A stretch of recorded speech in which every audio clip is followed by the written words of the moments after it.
तो बच्चों new topic है हमारा structure of alcohol, phenol and ether. Okay, अब इसमें देखो बता रहे बच्चों, सबसे पहले हम लोग अल्कोहल का स्ट्रक्चर लिख लेते हैं।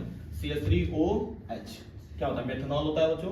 फिर बेंजीन है, बेंजीन के ऊपर क्या हमने रख दिया OH, तो O और क्या ले लिया बच्चों H। फिर ईथर की बात करें तो CH3OCH3। ओके, आपको पता है बच्चों कि ऑक्सीजन के पास दो लोन पेयर होते हैं बच्चों, ठीक है ना। और जो दो लोन पेयर होते हैं बच्चों वो क्या करेंगे बच्चों, वह ये हाइब्रिड पी ऑर्बिटल्स में रखते हैं बच्चों। ये जो आपको सिंबल दिख रहा है ना, किसके लिए है, हाइब्रिड पी ऑर्बिटल्स है बच्चों। तो इसके पास एक लोन पेयर हमने रख दिया, एक लोन पेयर इसके पास रख दिया बच्चों। सेम एज इट है बच्चों, इस ऑक्सीजन के साथ भी और इस ऑक्सीजन के साथ भी। अब ध्यान से समझना, तो CH3 और ऑक्सीजन के बीच का जो बॉन्ड लेंथ होता है बच्चों कितना होता है आपका 142 पिकोमीटर होता है बच्चों।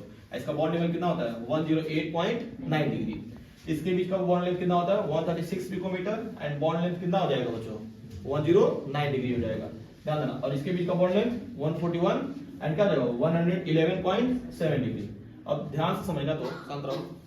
अब इसमें जैसे बच्चों ना सबसे इंपॉर्टेंट क्वेश्चन ये आता है कि सबका बॉन्ड एंगल चेंज क्यों है बच्चों, ठीक है ना। तो इसके पहले बच्चों आपको समझना पड़ेगा हाइब्रिडाइजेशन।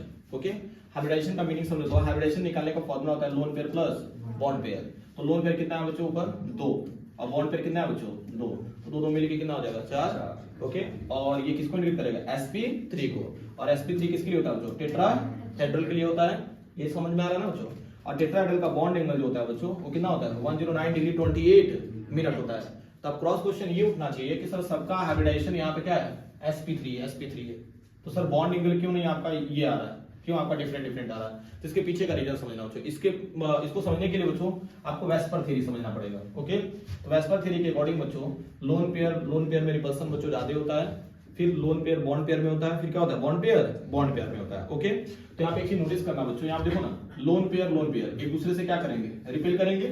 ध्यान से समझना, जब ये एक दूसरे से रिपेल करेंगे बच्चों तो इसका जो बॉन्ड एंगल है बच्चों थोड़ा सा क्या होगा डाउन होगा कि नहीं, ध्यान देना। जब ये एक दूसरे को रिपेल करेंगे बच्चों तो बॉन्ड एंगल क्या होगा डाउन होगा। जो 109 डिग्री है बच्चों उससे थोड़ा सा क्या हो जाएगा कम हो जाएगा। क्यों, क्योंकि इसमें लोन पेयर रिपल्सन ज्यादा हो रहा है बच्चों। ये टर्म्स क्लियर हो रहा है। अब यहाँ पे समझो बच्चों, यहाँ पे बेंजीन है। ओके, यहाँ पे रेजोनेंस सप्लाई होता है बच्चों। दूसरी चीज ये भी बच्चों, इसका जो बॉन्ड लेंथ होता है बच्चों क्या होता है कम होता है। बॉन्ड लेंथ क्या होता है इसका कम होता है बच्चों। और ये बल्की ग्रुप होता है बच्चों, क्या होता है बल्की ग्रुप होता है। तो यहाँ पे जो लोन पेयर दिख रहा है बच्चों ये रिपेल तो करता है, लेकिन बच्चों यहाँ पे बल्की ग्रुप भी थोड़ा सा क्या करता है बच्चों इसको रिपेल करता है। ओके, तो जिसकी वजह से बच्चों जितना इसको रिपेल करना चाहिए उतना कर नहीं पाता है, जिसकी वजह से बच्चों थोड़ा सा इसमें भी चेंज होता है, जिसमें क्या 109 डिग्री मिलता है बच्चों।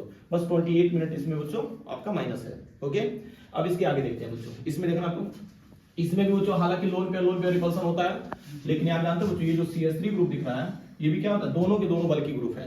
तो यहाँ पे जानते हो बच्चों बॉन्ड पेयर रिपल्सन क्या होता है बच्चों ज्यादा होता है। बॉन्ड पेयर रिपल्सन ज्यादा होता है। अब बॉन्ड पेयर रिपल्सन ज्यादा होने की वजह से बच्चों ये जो दिख रहा है ना बच्चों ये CH3 है मान के चलो, और ये दूसरी क्या करते हैं बच्चों रिपेल करते हैं। तो रिपेल करने की वजह से बच्चों बॉन्ड एंगल क्या होता है थोड़ा सा बढ़ता है। क्लियर हो रहा है कि नहीं, तो बॉन्ड एंगल आपका इंक्रीज हो गया बच्चों। और ये हमारा रहा बच्चों स्ट्रक्चर किसका बच्चों structure of alcohol, phenol and ether रहा बच्चों, ठीक है ना। आपको इतना जानकारी लेना था बच्चों, और इसमें बच्चों बॉन्ड एंगल वगैरह बच्चों पूछता बोर्ड में हो जाएगा ना बच्चों।